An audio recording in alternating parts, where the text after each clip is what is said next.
우리 사랑하는 새은의 가족 여러분, 지난 한 주간 동안도 주 안에서 평안하셨습니까? 빗줄기를 뚫고 오늘 예배 자리에 나오신 사랑하는 모든 교우들에게 하나님의 은혜와 평강이 넘치시기를 주님의 이름으로 축복을 드립니다. 우리는 지금 인생의 나침판이 되는 기준에 대한 하나님의 말씀을 듣고 있습니다. 우리가 지금까지 살아오면서 나름대로 기준들을 두고 살았을 것입니다. 가정생활은 어떻게 해야 될까? 직장생활은 어떻게 하지? 자녀 양육은 어떻게 해야 할 것인가? 그렇죠. 내가 인간관계는 어떻게 해야 될 것인가? 나름대로 기준들을 여러분들은 가지고 살아왔을 겁니다. 그런데 우리가 요즘 기준에 대한 말씀을 들으면서 하나님이 원하시는 이 기준과 내가 지금까지 살아왔던 그 기준을 이렇게 비추어 보니까 틀린 부분이 많이 있었음을 우리는 발견하게 되었을 겁니다. 감사하죠. 만약에 우리가 잘못된 기준을 가지고 그것을 바로잡지 않고 계속 살아갔다고 한다면 얼마나 우리가 좌충우돌하면서 갈등하고 그렇게 좌절하면서 살았을까요? 그래서 우리는 하나님께 참 감사드린다, 그런 생각을 해봅니다. 오늘도 변함없이 우리들은 기준에 대한 말씀을 나눌 겁니다. 오늘은 제자의 기준이라는 제목으로 우리가 하나님의 음성을 들어야 되겠습니다. 의정부 반석교에 있는 17살 먹은 렘넌트 하나가 이렇게 학교 생활을 하는데 자꾸 왕따를 시키고 자기들끼리만 뭉쳐있고 자기를 자꾸만 이렇게 겉돌게 만들었다는 거죠. 그래서 너무 괴롭고 힘들었답니다.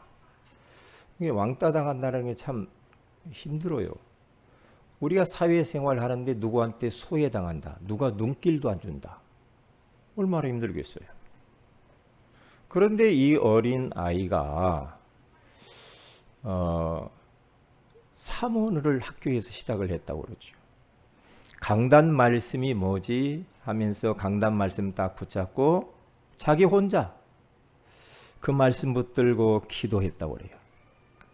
그러면서 집중적으로 영적 싸움을 싸웠다고 그러잖아요.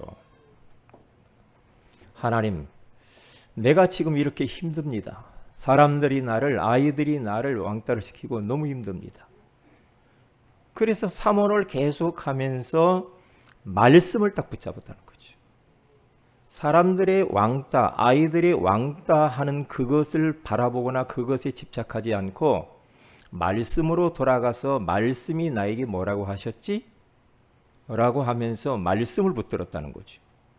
그러면서 기도를 했는데 어느 날 아이들 하나하나 전화가 자기에게 오더래요. 전화가 오면서 자기들의 고민들을 이야기하더라고 하지 않습니까? 어떤 아이는 죽고 싶다고 하는 아이들도 있고, 어떤 아이는 너무 우울하다는 아이들도 있고, 어떤 아이들은 학업 때문에 미칠 것 같다고 하는 아이들에게 전화가 이렇게 오더래요. 전화가 오면서 그 아이들에게 말씀으로 답을 톡톡 주면서 그 학교 안에서 말씀 운동의 이 문들이 열렸다. 그렇게 하면서 자기가 살아남았다는 간증을 제가 들었어요. 우리의 기준은 말씀에다 두어야 돼요. 왜냐? 문제에다 두면 문제 때문에 문제가 우리를 덮쳐버려요. 사람의 말에 두면 사람의 말 때문에 우리는 계속해서 그 말이 우리의 뇌 속에, 우리의 생각 속에 맴돌면서 그 사람들의 말 때문에 상처도 받고 막 괴로워요. 그렇죠. 그래서 우리들의 기준은 말씀으로 돌아가야 돼요. 하나님 말씀이 뭐라고 하셨지? 그러면 말씀 속에 답이 다 들어있거든요. 우리 사랑하는 성도 여러분, 오늘 또 이 많은 비가 오는데 그것을 뚫고 여기 오셨습니다. 하나님께서 우리 성도들에게 말씀으로 만나 주시고, 말씀으로 우리에게 답을 주시려고, 말씀으로 기도 응답 주시려고, 말씀으로 우리의 나아가야 될 방향을 주시려고, 말씀으로 우리의 모든 열악한 것들을 치유하시려고 오늘 또 주님께서 말씀으로 이 자리에 임재하셨고 우리 성도들 이 자리에 부르신 줄로 믿습니다. 말씀으로 돌아가야 돼요. 아이고 누가 이렇대 그런 말 하지 마세요. 왜냐? 하나님 말씀이 뭐라고 했지? 그렇게 하면은 금방 흑암은 도망갑니다. 과거에 그 사람이 날 이렇게 힘들겠지? 그건 바보입니다. 왜 과거로 돌아갑니까? 지금 하나님이 나에게 뭐라고 말씀하시지? 그러면서 그 말씀을 딱 붙잡으면은 우리는 과거의 그 아픈 기억들을 능히 넘어서게 될 줄로 믿습니다. 너무 중요한 이야기 아니에요. 어제 그제인가요? 운동을 하면서 저는 이렇게 말씀을 듣거든요. 말씀을 계속 들어요.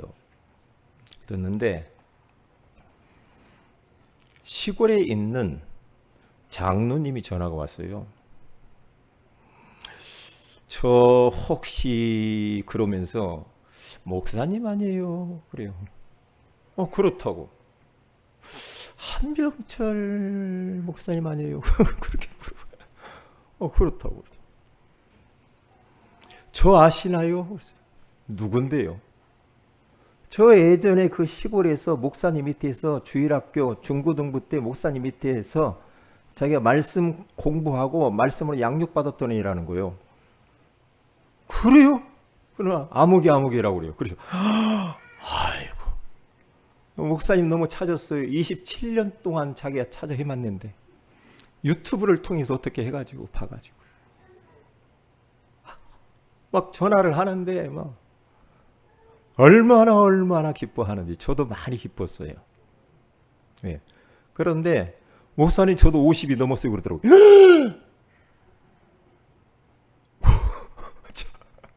50이 넘었대요. 눈을 뜨세요. 그리고 절 봐요. 예, 지금 비도 오고 우중충하고 그러니까 졸릴 수 있습니다. 그러면서 장로님 됐다고 결혼해서 지금 아이가 뭐 중학교 다니고 막 그런다고 그래요. 아이고, 그렇게 어린 아이가 벌써 그렇게 됐어요.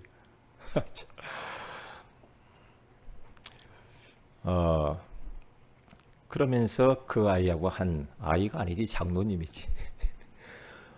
많은 이야기를 나눴습니다. 목사님 제가요 새벽마다 목사님 메시지 듣습니다. 새벽 예배 때마다 메시지를 듣고 있대요. 그런데 지난 주일날 오후 예배 때 하신 목사님 설교 산업선교 예배 목사님 제가 다 봤습니다 그러더라고요. 그래요? 그 사회 보는 분이 누구요? 목사님이에요? 그러더라고요. 가만히 있어 사회를 누가 봤지? 그러면서 막 이야기를 하는 거예요. 목사님 그때나 지금이나 똑같으네요? 제가 그때 20대였습니다. 25, 26 그때에 아이들 부장으로서 교사로서 아이들 데리고 다니면서 기도원 가서 수련회 하고 학교 폐가에 가서 수련회 하고 그 캠프파이어면서 그 십자가 어린아이 그 어떤 아이 하나 지게 만들었거든요. 큰 나무 통나무 십자가를 지고 골고다로 간다고 해가지고 그 이야기 하더라고요. 이걸 막 지고 가면서 막 채찍으로 막 때리고 그랬거든요. 제가 그때는 예비군복을 입고 가가지고 군복을 입고 가가지고 그 아이들을 딱 선글라스 끼고요. 밤이면 점호 치었으면 점호 치고 군화 신고 쾅쾅 막 마룻바닥 때리면서 폐가 학교에서 그랬던 아이가 벌써 장로님이 돼가지고 신앙생활 잘 한다고 하더라고요. 그래서 참 금방이구나. 참 감사하고. 그래서 내가 물어봤어요. 야, 그 어떤 그 애 하나 있잖아. 네 친구. 가 지금 어디 갔니? 뭐 하니 그때? 가요. 목사 됐어요. 그러더라고요. 그래, 목사 됐는데 듣고 있었지만, 그래, 어디서 어떻게 하냐? 전주 어디에서요? 지금, 침례교회 목사님이요. 에? 그런데 제가 잘 알거든, 그 아이를. 그런데 목사님 자녀인데 목사님이 됐어요. 그런데 걔가요, 항상 우리 예배 어릴 때 그 애들 예배 드리면 안 들어와. 안 들어오고 뒤에서 주원이처럼 자요, 이렇게. 주원이는 지금 깊이 꿈나라 속으로 들어갔잖아요. 너무 깊이 그렇게 기도하면 안 되는데. 그러니까 밖에 빙빙 돌아요. 빙빙 돌아. 막 상처도 많고 막 불평도 많고 짜증도 많고 막 그랬던 아이가 목사가 됐대요. 잠자도 하나님이 나중에 다 씁니다. 다 쓰는 줄로 믿습니다. 그러니까 예배 올 때는 토요일 날 잘 해야 돼.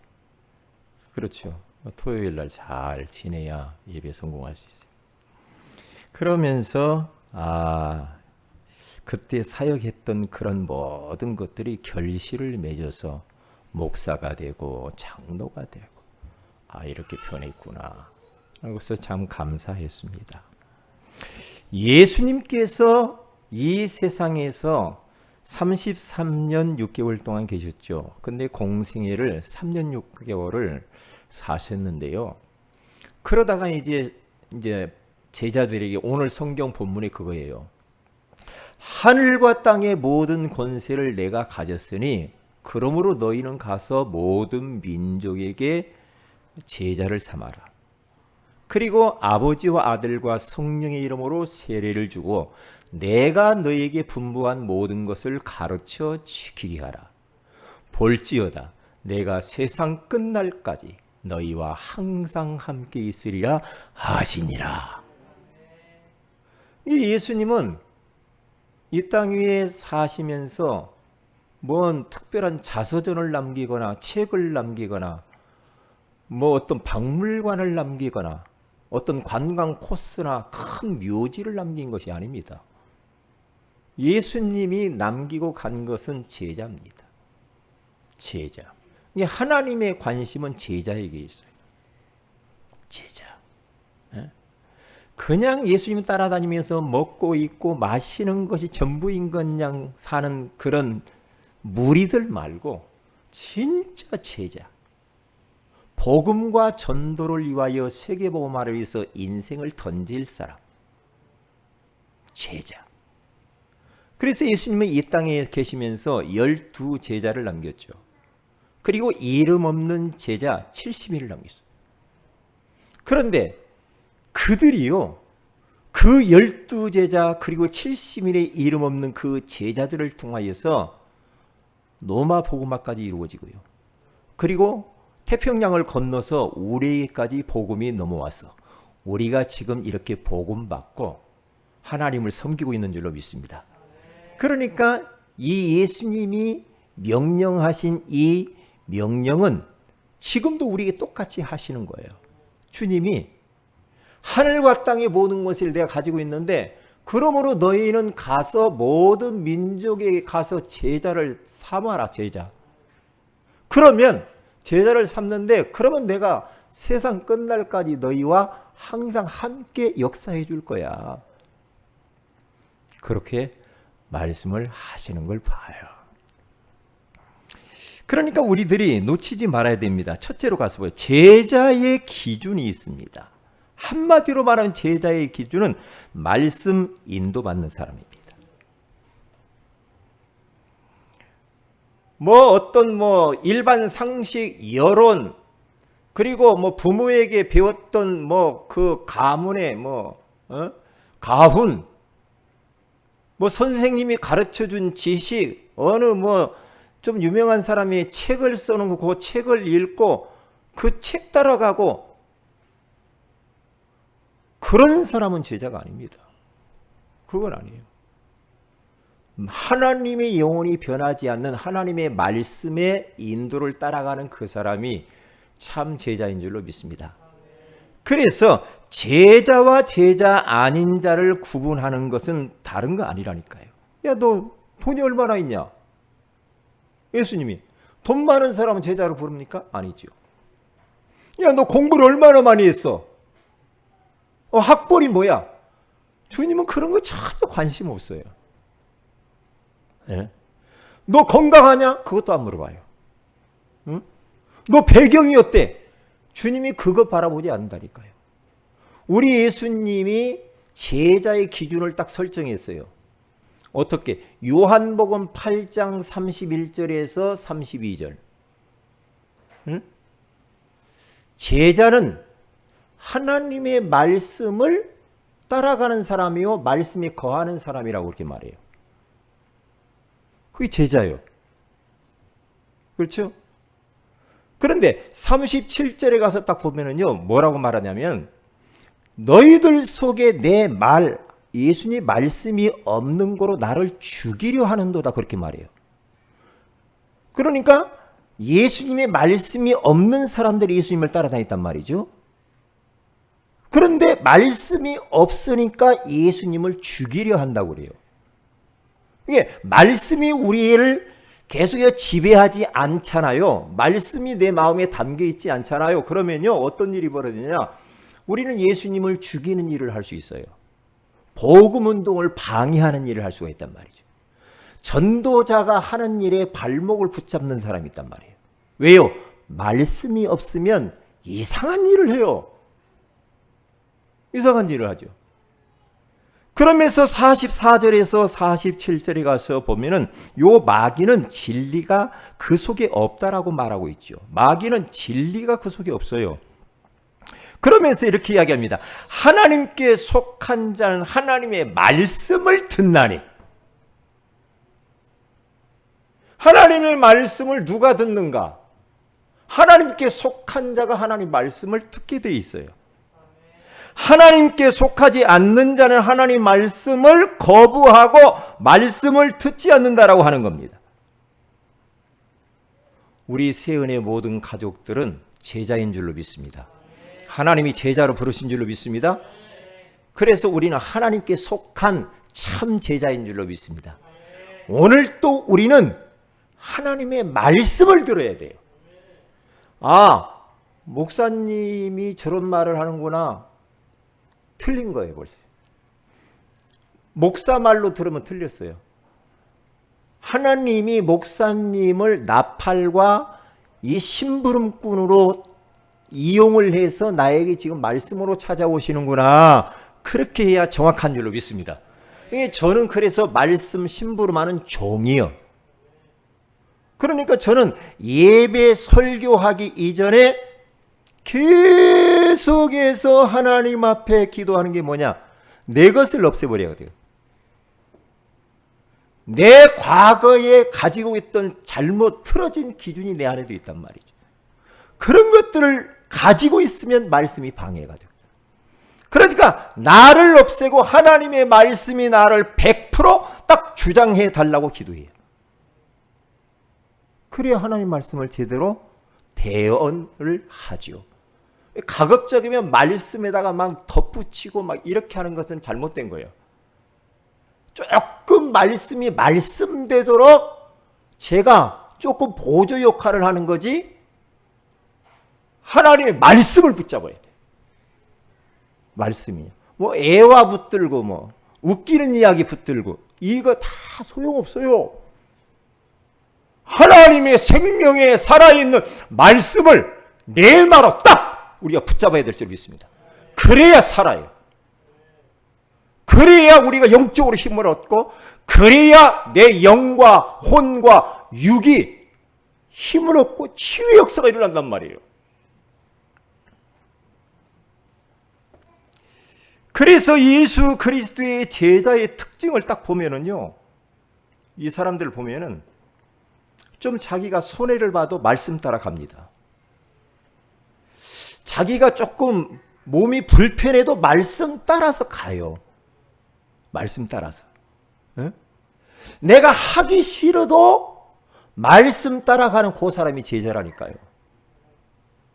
우리가 여기에서 이제 나가서 세상에 살다 보면은요, 말씀과 다른 것과 충돌할 때가 많아요. 하나님 말씀은 우측으로 가라고 하는데 나는 자꾸 좌측으로 가려고 한단 말이죠. 이게 두 개가 부딪혀 싸워요, 내 속에서. 그럴 때 내 것을 버려야 되거든. 하나님의 말씀을 붙들어야 돼. 그게 바로 성령인도 맞는 거예요. 그러면 말씀의 역사를 체험을 해요. 그러면 성령님도 따라가다 보면은 하나님의 계획이 있음을 발견돼요. 하나님의 계획. 그렇지 않으면은요, 말씀은 옛날 이랬대 하고 내 마음대로 계속 살아갑니다. 그럼 내 마음대로 계속 살면 어떻게 되겠죠? 주님과 정 아닌 곳에 가 있는 거예요. 그러면 손해지. 그러면 손해예요. 왜냐하면 우리는 하나님 말씀을 내가 바꿀 수는 없습니다. 하나님을 내가 막 바꿀 수는 없어요. 그렇죠? 왜 하나님이 저렇게 말했지? 왜 예수님이 저렇게 말씀하셨지? 그러면서 막 토달고 왜 그랬지? 그러면서 뭐 하나님이 왜 그랬지? 그래 하나님을 바꾸려고 말씀을 바꾸려고 해가지고는 안 나옵니다. 답 안 나와요. 나를 바꿔야 돼요. 그래 안 그래요? 나를 바꿔야지. 나를 갱신해야지. 그러면 내가 조금 말씀에 이게 좀 내가 순종하려고 하다 보니까 여러 가지 막 불편해. 그래도 말씀대로 우리가 순종하고 결단하고 가면 하나님이 책임질 줄을 믿습니다. 그래야 말씀의 역사를 체험을 하는 거예요. 이게 그리스도인들이 왜 자꾸만 삶 속에서 실패합니까? 말씀이 없어서 그래요. 말씀 놓쳐서 문제가 오요. 인류 역사의 모든 문제가 어디 왔는가? 하나님 말씀대로 안 해서 그래요. 왜요? 첫사람 아담과 하와가 선악을 알게 하는 나무를 먹지 말라고 했는데 말씀 놓치고 마귀 말 듣고 따라갔잖아요. 그러면서 온 인류의 모든 문제가 왔죠. 그게 죄예요. 내가 말씀대로 살아가지 않는 그것의 문제가 아니라 말씀대로 내가 따라가지 않고 말씀대로 살지 않는 그 자체가 죄요. 죄입니다. 그러니까 이 죄라는 말은 헬라어로 가서 보면 하마르티아라는 말이에요. 화살을 쏘잖아요. 관역을 향하여서 활 시위를 당겨서 탁 놓으면 그 관역을 명중해야 되거든요. 그런데 명중해야 할 화살이 관역을 빗나가는 것을 보고 하마르티아라고 해요. 이게 죄예요. 말씀은 우리로 하여금 말씀이라고 하는 것은 우리의 삶의 기준인데 말씀대로 내가 따라가면은 그건 죄가 아니죠. 근데 말씀과 정 다른 길로 자꾸 벗어나서 가는 것이 그게 죄예요. 첫사람 아담과 하와가 그렇게 갔다니까요. 그런데 둘째 아담 되신 예수 그리스도께서는요, 공생애를 딱 시작을 하는데 마귀가 와서 딱 똑같이 아담과 하와에게 똑같이 유혹했던 대로 유혹합니다. 먹는 거. 돌덩이 가지고 떡을 만들어 먹어봐라. 그때 예수님께 사람이 떡으로만 살 줄 아느냐? 먹는 거, 입는 거, 마시는 거, 그런 거. 야, 사람이 떡으로만 살 것이 아니요. 하나님의 입에서 나오는 모든 말씀으로 살 것이니라. 사탄아, 물러가라! 사탄을 몰아내고 있어요. 그러니까 말씀 가지고 사탄을 몰아내죠. 첫사람 아담은 실패했어요. 둘째 아담 되신 예수 그리스도께서는 말씀 붙잡고 사단을 꺾고 승리하게 된 줄로 믿습니다. 이게 굉장한 비밀입니다. 이게요. 그러니까 오늘 또 왜 하나님이 우리를 부르셨느냐? 우리 각자에게 말씀을 좀 주고 싶은 거예요. 일주일 동안 내가 살아가는데 얼마나 이 사탄이라는 존재가 많은 곳곳에 지뢰를 갖다 심어 놓았는지 몰라. 문화를 통해서 우리를 넘어뜨리고 사람을 통해서 넘어뜨리고 여러 가지 일을 통하여서 우리로 하여금 힘을 빼고 낙심하게 만들고 좌절하게 만들고 방황하게 만들고 막 그런단 말이죠. 그래서 우리 주님은 잘 알고요. 오늘 우리를 부르셔서 이제 여기서 나가서 6일 동안 어떻게 살 것인가? 말씀 잡고 살으라 이 말이요. 말씀. 제자의 기준이 바로 그거란 말이죠. 말씀 인도받는 사람. 요게 답이요. 말씀이 없으면 예수님을 죽이려 한다고 그러잖아요. 다시 말하면 전도운동 하는데 계속 방해만 해요. 선교운동 하는데 방해만 해. 왜요? 그게 예수님 죽이는 거라니까. 교회 안에서 방해꾼 노릇만 한다니까. 이게요. 응? 그래서 우리들은 잊어버리지 말아야 됩니다. 자, 그러면 어떻게 말씀 인도를 받아야 되는가? 두 가지 이야기죠. 말씀은 공급을 받아야 돼요. 말씀을 공급을 받아야 말씀 인도를 따라가죠. 말씀 공급받는 것이 아무것도 없어. 말씀 없이 그냥 과거에 내 성격대로 막 세상 사람들이 사는 방식대로 그대로 막 삽니다. 말씀 공급을 못 받아. 말씀 공급을 못 받고 어떻게 합니까? 말씀 공급 못 받으니까 말씀 인도를 받을 수가 없는 거예요. 그러니까요. 주일날도 말씀을 오늘 이렇게 받잖아요. 그러면 생활 속에 돌아가서도 계속해서 새벽 예배 메시지 또 주일날 말씀은 이것을 계속해서 들으면서 말씀을 계속 공급을 받아야 되고 충전을 받아야 돼요. 그래야지 오늘 예배 드리고 돌아가면 말씀 다 잊어먹습니다. 그러면 왜 저 시골 장로님도 말씀 듣는데 우리 성도들 안 들어요? 그럼 얼마나 손해요. 말씀 들으면 깨달아지고 말씀 들으면 성령 충만해지고 말씀 들으면 힘나고 말씀을 들으면 분별력이 생기고 내가 뭘 하지 말아야지. 이거 해야지. 뭔가 결정할 때, 선택할 때, 행동할 때 말씀을 근거해서 하면 되잖아요. 참 이렇게 좋은데. 네?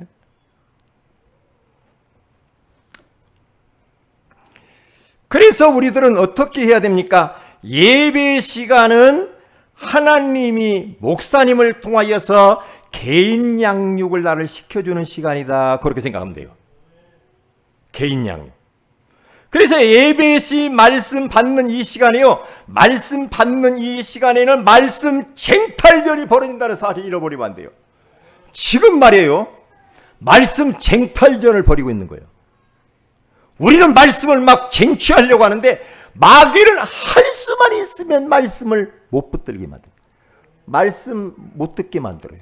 말씀 안 깨달아지게 만들어요. 이래요. 이게 말씀 쟁탈전이 벌어지고 있어요. 그래 마가복음 4장 15절에 가서 보면은요. 농부가 나가서 씨를 쫙 뿌리는데요. 길가에 떨어진 밭은요. 어떻게 돼요? 새들이 와서 다 쪼아먹어 버리잖아요. 이 새는 사탄이라고 말을 하고. 그러니까 지금도 농부 대신 하나님이 종을 통해서 말씀의 씨를 뿌리고 있잖아요. 지금 쫙쫙 뿌린단 말이죠. 그런데 이 말씀을 딱 들으면서 아멘 아멘 아멘 하고 말씀을 쭉쭉 빨아들여 버리면요 마귀한테 안 뺏겨요. 근데 아이고 나하고는 상관이 없네 이래 버리면요 마귀가 다 쪼아먹어 버립니다. 그래서 이 사탄은 말씀 날치기범이요 소매치기죠.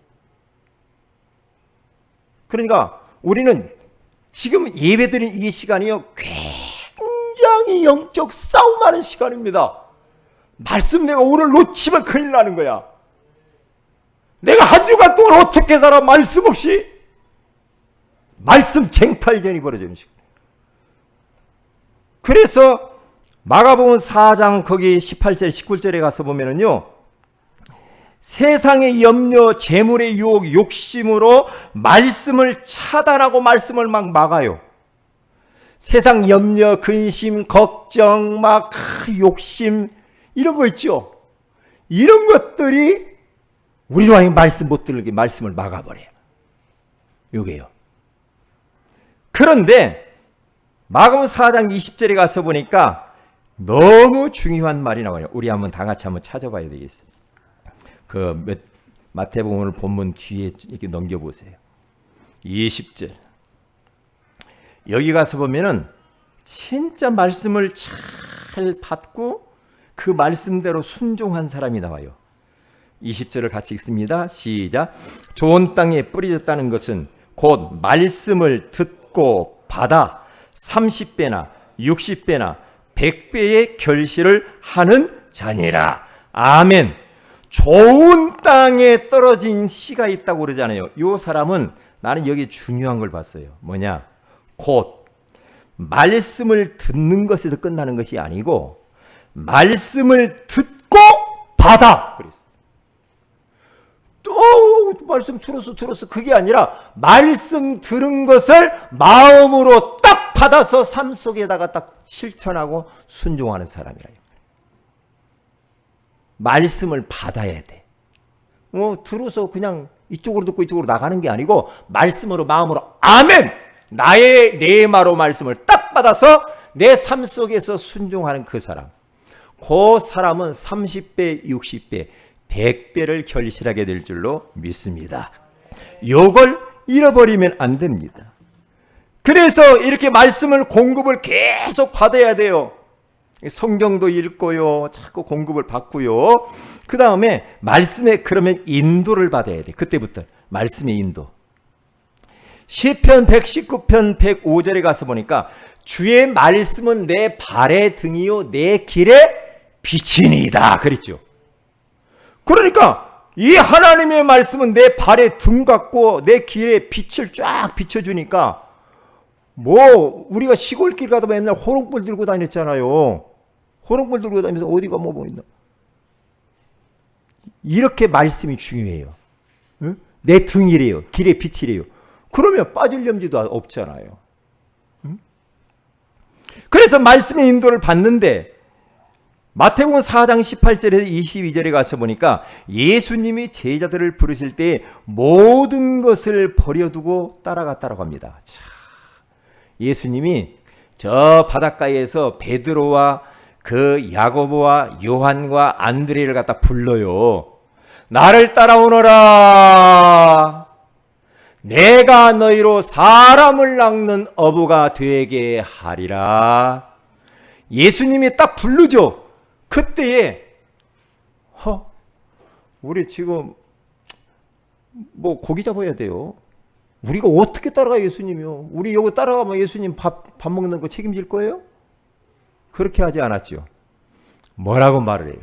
나를 따라오너라. 그럴 때에 그물과 배와 부모님을 다 버리고 예수님을 따랐다라고 합니다. 예수님을. 참 중요하죠.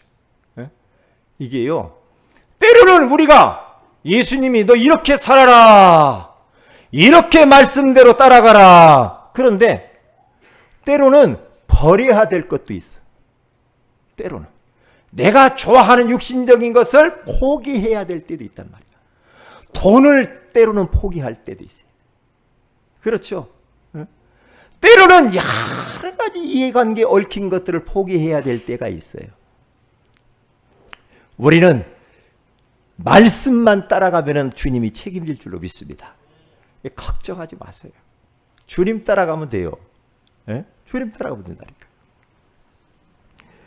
그래서 누가복음 5장 4절에서 6절에 가서 보면은요, 예수님이 저 베드로가 지금 깊은 곳에서 이 고기를 잡고 있었어요. 바다에서 고기를 잡고 있는데 고기를 밤새도록 잡았는데 한 마리도 못 잡았어요. 그때 예수님이 짠 나타났죠. 베드로에게 나타나가지고 얘들아 고기가 있냐? 고기 얼마나 잡았냐? 이렇게 물어봤어요. 그러면 한 마리도 못 잡은 거예요. 밤새도록 잡았어요. 여러분 생각해 보세요. 여러분들이 그냥 밤새도록 일을 했는데 아무런 실적도 안 오르고 대가가 주어지지 않아. 그러면 얼마나 허탈하겠어요. 베드로 고기 잡아가지고 지금 가족들 먹여 살려야 되는데 아무것도 못 잡아. 얼마나 그랬겠어요. 그때 예수님은 깊은 데로 가서 그물을 던져라. 그때 베드로가 예수님 제가요 업으로서 잔뼈가 굵었어요. 깊은 데는 고기가 없어요. 그리고 고기는 너무 차가운 데는 없어요. 에? 제가요 예수님 뭐 고기 잡는 자격증 있나요? 물어보지 않았다니까요. 토달지 않았어. 예수님 말씀이라고 하면 우리 이유되고 변명하고 토달고 멋댐시 그렇게 하면 안 된다니까. 토달지 않았다니까요. 토달지 않고 어떻게 했는가? 말씀에 의지하여 깊은 데로 가서 그분을 딱 던졌다고 그러죠. 여기서 보세요. 예수님은 창조주입니다. 예수님이 고기를 싹 베드로 그물 던지는 곳에서 싹 한쪽으로 몰아버렸어요. 깊은 데로. 베드로 못 잡게. 왜? 주님의 계획이요. 하나님께서 예수님께서 베드로를 향한 계획이 있어. 고기 못 잡게 고기를 깊은 데로 몰아버려요. 그러니까 깊은 데 가서 그물이 찢어질 정도로 이렇게 많이 잡아버리잖아요. 이거 보세요. 때때로는 하나님이 우리로 하여금 고난 가운데 몰아넣을 수도 있습니다. 진짜 이 베드로처럼요 되는 일이 없게 만드는 코너로 몰을 수도 있습니다. 그런데 그것 때문에 걱정하지 마시기 바랍니다. 거기에 하나님의 놀라운 계획과 그 축복이 거기에 있는 줄로 믿습니다. 거기 걸려들면 안 돼요. 하나님이 모든 걸 하는 거예요. 저는 그걸 발견했어요. 하나님이 우리 생사화복을 다 주장하고 있구나. 하나님은 눈 시퍼렇게 뜨고 지금도 우리를 다 보고 계시는 줄 믿습니다. 우리의 과거, 현재, 미래를 동시에 딱 보고 있는 분이 하나님이십니다. 그 하나님이 지금 이 자리에 와 계십니다. 우리의 모든 것을 보고 있습니다. 때로는 코너로 몰아넣어요. 근데 코너로 몰아넣어도 하나님 왜 나에게 이런 일이? 아니요. 거기에 하나님의 깊은 계획이 들어있어요. 하나님 내가 마음에 들지 않지만은 그러나 여기에 하나님의 좋은 계획이 있는 줄로 믿습니다. 감사합니다. 라고 선포하면은 흑암이 다 도망가는 줄로 믿습니다. 왜요? 요셉을 하나님이 요셉을 통해서 세계복음화해야 되기 때문에 그런 가정으로 어려운 악조건의 가정으로 몰아넣어요. 노예 속으로 집어넣어요. 감옥에 집어넣어요. 왜요? 요셉이 왜 그래요? 안 했어요. 언약만 딱 붙잡고 그냥 가는 겁니다. 하나의 과정이지 하나의 여정이지 라고 하면서 그냥 감옥 가라면 가고 노예로 가라면 갑니다. 그런데 사람이 인간이 요셉이 상상할 수 없는 놀라운 하나님의 숨은 비밀과 계획이 있는 거예요. 노예로 가지 않으면 예굽에 못 갑니다. 노예로 가야 됩니다. 비자가 있나요? 거기 어떻게 가요? 못 갑니다. 노예로 짐짝에 실려가지고 우리 가는 겁니다. 그 정도로. 이게 요셉이라고 하는 사람은 세계복음화 해야 되기 때문에 대강대국 예굽에 가는 길이 그 길밖에 없어요. 노예로 딱 잡혀가지고 완벽하게 요셉을 지킵니다. 노예니까. 노예 주인들이 지킬 거 아니에요. 이 노예를 사가지고 말이에요. 최고 안전하게 예굽에 가서 나중에는 총리가 돼요. 쌀 팔면서 세계복음화 한 줄로 믿습니다. 비밀입니다. 걱정해요. 어떤 문제가 있습니다. 괜찮아요. 하나님은 내가 믿는 하나님, 우리가 믿는 하나님은 좋으신 하나님. 절대로 우리에게 나쁜 것을 주지 않는 하나님이신 줄로 믿습니다. 그것을 딱 믿어요. 믿으시라니까. 아유, 나는 왜 이래. 아니라니까요. 거기에 하나님의 좋은 계획이 있다니까요. 아멘. 그래서 사람들 보고 우리는 쉽게 말하면 안 돼요. 아이고 저 사람 왜 이래. 그렇게 말하면 안 돼요. 아이고 왜 저 애는 이렇게 소경으로 났어요. 날 때부터. 전부 율법이래. 율법으로 본다니까. 에? 예수님, 자, 죄 많죠? 부모가 죄 많아서 저렇게 지금 그렇죠? 그렇게 말한다니까요. 요한복음 9장 3절에 가서 보면은 아니에요. 예수님이 뭐라고 말해요? 그때 아니야. 부모의 죄도 아니고 본인의 죄도 아니다. 하나님이 하시고자 하시는 일이 있다. 하나님이 계획이 있단 말이에요. 여러분, 잘 깨달아야 됩니다. 대부분 사람들이 쉽게 말합니다. 아이고, 그럴 줄 알았어.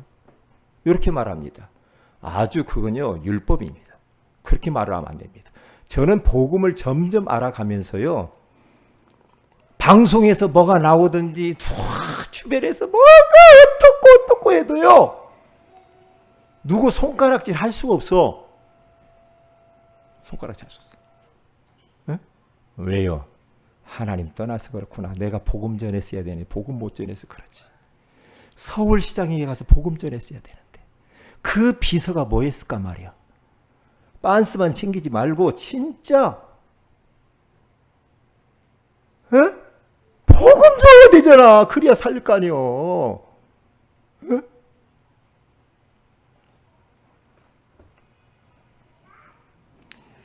그래서 우리들은 이런 부분들을 잘 깨닫고 속으면 안 되는 겁니다.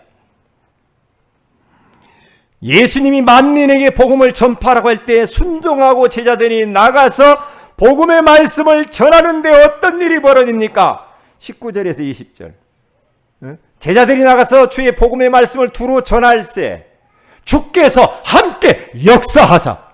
그러니까 말씀을 공급받고 말씀의 인도를 딱 받아가면은 말씀의 역사가 나타나게 되는 줄 믿습니다. 그때 하나님이 나와 함께 있구나. 이것이 체험이 되는 거예요. 아, 말씀은 말씀이고 나는 나야. 그렇게 해가지고는 100년 교회 다니도 별 의미가 없습니다. 그렇잖아요. 500년 교회 다니도 소용없어요. 응? 소용없다니까요. 오늘 우리 세은혜의 가정 모든 성도들은 주님이 그리스도의 제자로 부르신 줄로 믿습니다. 제자는 하나님의 말씀을 들어야 됩니다. 그리고 말씀의 인도를 받아가는 게 제자예요. 자, 그러면 두 번째입니다. 제자의 특별한 사생활이 있다고 그러지 않습니까? 사생활. 이건 지금 제자들은 공적인 생활이에요. 이건 뭐 공적인 생활이잖아요. 지금 우리 공적인 모임이잖아요. 어디 훈련 받으러 갔다. 에? 어디 가서 뭐 말씀 운동 공적으로 했다. 그것은 공적인 생활이에요. 공적인 생활을 우리가 할 때는 항상 사람을 의식하죠. 사람 보는 데서 뭐 잘하는 것처럼 이렇게 보일 수도 있죠. 근데 그건 별 중요하지 않습니다. 안 보일 때 내가 어떻게 사생활을 사느냐가 중요합니다. 나 혼자 있을 때 내가 뭘 하는가? 어? 다른 사람이 남이 모를 때 내가 뭘 삶 속에서 내가 어떻게 살아가고 있는가? 이게 굉장히 중요하네. 나만이 하는 일, 내가 숨어서 뭘 하는가? 다 밤에 잠자는데 나는 숨어서 집중기도 하나?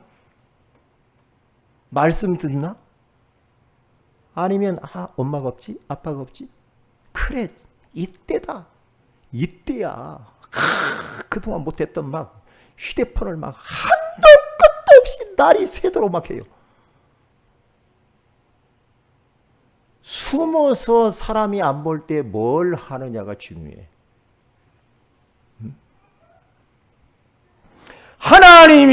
제자는 하나님이 기뻐하시는 사생활을 조용히 우리는 하는 사람이 돼야 됩니다. 그래서 어떻게 해야 됩니까? 말씀 가지고 기도 속으로 들어가야 됩니다. 언약 잡고 기도하라는 거죠. 요한복음 15장 7절에 가서 보니까 내 말이 너희 안에 거하면 무엇이든지 원하는 대로 구하라 그렇게 말하잖아요. 그렇죠?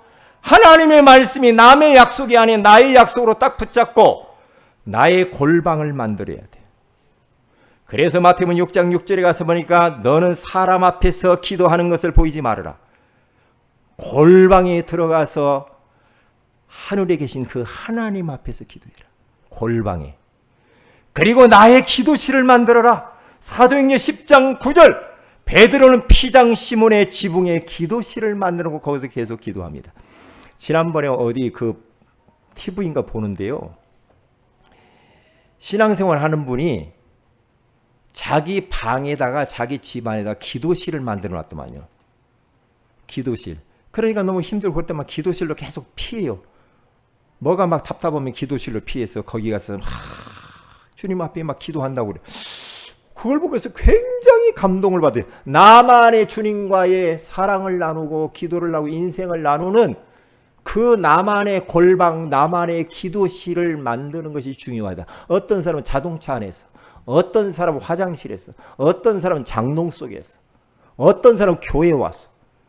하여튼 내가 하나님 앞에 진짜 기도해서 힘을 얻는 그 시간을 만드는, 이게 굉장히 중요해요.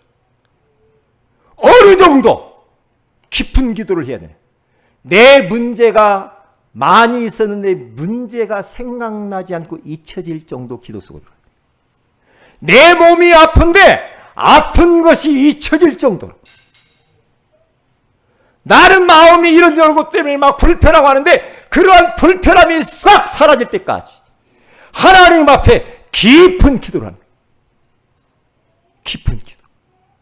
성령이 역사할 때까지, 흑암의 권세가 무너질 때까지 불신앙과 염려, 근심, 걱정, 짜증이 도망갈 때까지 기도해야 돼.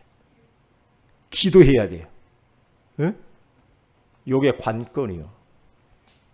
어젯밤에도 딱 제가 말씀 준비하고 딱 잠자리 들기 전에 앉아서 계속 기도해. 아침에 오늘 또 일찍 일어나가지고 간절하게 기도해. 왜요? 하나님과 나 사이 얼마나 조용한 시간이야. 그러니까 하나님, 나에게 성령으로 충만하게 해주세요. 나에게 은혜 주세요. 힘을 주세요. 말씀 주세요. 그러면 어떤 일이 딱 벌어지냐. 이야, 기도가 이렇게 행복할 수가 있을까? 왜 이렇게 기도가 황홀할까? 나에게 있는 이런저런 문제들은 산적하게 많음에도 불구하고 기도하고 눈을 떠서 딱 보면은 문제가 전혀 느껴지지 않는 이 기도의 깊은 단계로 들어가야 돼. 우리 성도들이 기도해야 됩니다. 못 잡고 언약 잡고 기도해야 돼. 그리고 말씀 잡고 말씀으로 양육하고, 그리고 말씀 가지고 대화하고 포럼하고 자꾸 그렇게 해야 됩니다. 부부 생활도 자녀들과 대화도 항상 말씀을 통해서 그렇게 하면 됩니다. 그의 결론입니다. 제자를, 내가 제자가 될 뿐만 아니라 이제는 어떻게 해야 됩니까? 제자를 찾는 사람, 제자를 만드는 사람, 제자를 남기는 그런 우리는 전도자의 삶을 살아야 될 줄로 믿습니다. 기도합니다. 하나님 고맙습니다. 제자의 기준에 대하여서 말씀해 주시니 고맙습니다. 제자는 하나님의 말씀을 공급받고 그 말씀의 인도를 따라가는 사람이라고 말씀해 주시니 감사합니다. 제자의 특별한 사생활이 있는데 언약을 붙잡고 말씀을 붙잡고 기도하라고, 말씀으로 양육하라고, 말씀으로 대화하고 포럼하라고 말씀해 주시는 것을 감사합니다. 이제는 제자라 재생산시키는 일에 우리가 투신하게 하옵소서. 하나님, 정말로 이제는 제자를 찾고 세우고 인생 최고의 작품인 제자를 남겨놓고 하나님께 서게 하옵소서. 주 예수님의 이름으로 기도합니다. 아멘.